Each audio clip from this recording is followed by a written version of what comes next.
ರಾಮನಗರ ಜಿಲ್ಲೆಯಲ್ಲಿ ಓರ್ವ ವಿದ್ಯಾರ್ಥಿಗೆ ಕೊರೋನಾ. ರ್ಯಾಂಡಮ್ ಟೆಸ್ಟ್ನಲ್ಲಿ ಇಂಜಿನಿಯರಿಂಗ್ ವಿದ್ಯಾರ್ಥಿಗೆ ಕೊರೋನಾ ಬಂದಿದೆ ಅನ್ನೋ ಮಾಹಿತಿ.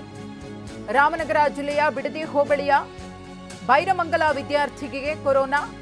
2 ದಿನಗಳ ಕಾಲ ಸೋಂಕಿತ ವಿದ್ಯಾರ್ಥಿಗೆ ಐಸೋಲೇಷನ್ನಲ್ಲಿ ಇರುವಂತೆ ಸೂಚನೆಯನ್ನ ಕೊಡಲಾಗಿದೆ.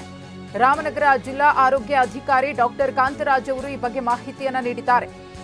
ರಾಮನಗರ ಜಿಲ್ಲೆಯಲ್ಲಿ ಓರ್ವ ವಿದ್ಯಾರ್ಥಿಗೆ ಕೊರೋನಾ ಪಾಸಿಟಿವ್ ಬಂದಿದೆ. ರ್ಯಾಂಡಮ್ ಟೆಸ್ಟ್ ಮಾಡಿದಾಗ ಆ ವಿದ್ಯಾರ್ಥಿಯಲ್ಲಿ ಕೊರೋನಾ ಕಂಡುಬಂದಿರುವುದು.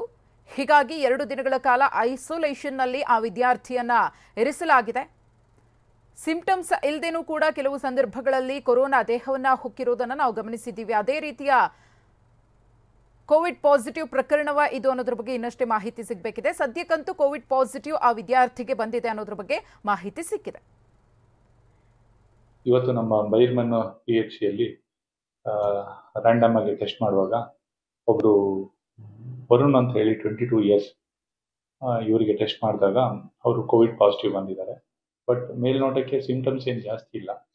ಸೊ ಅವರು Amrita college of engineering student. So ಇವ್ರನ್ನ ಇವಾಗ ನಾವು ಐಸೋಲೇಷನ್ ಇಟ್ಟು 2 ಡೇಸ್ ಅವ್ರದ್ದು ಹೇಗೆ ಅವ್ರದ್ದು ಕ್ಲಿನಿಕಲಿ ಹೇಗಿರ್ತಾರೆ ಅಂತ ನೋಡಿ ನಂತರ ಅವ್ರನ್ನ ಕಳಿಸ್ಕೊಡ್ತೀವಿ. ಈ ಟೈಮಲ್ಲಿ ಏನಂದ್ರೆ ಈಗ ನಾವು ಟೆಸ್ಟಿಂಗ್ಸ್ ಎಲ್ಲ ಜಾಸ್ತಿ ಮಾಡ್ತಾ ಇದೀವಿ. 1, 2 ಈ ಟೈಮಲ್ಲಿ ಎಲ್ರಿಗೂ ಅಡ್ವೈಸ್ ಮಾಡೋದ್ರೆ ಯಾರು ಗಾಬರಿ ಆಗೋದು ಬೇಕಿಲ್ಲ.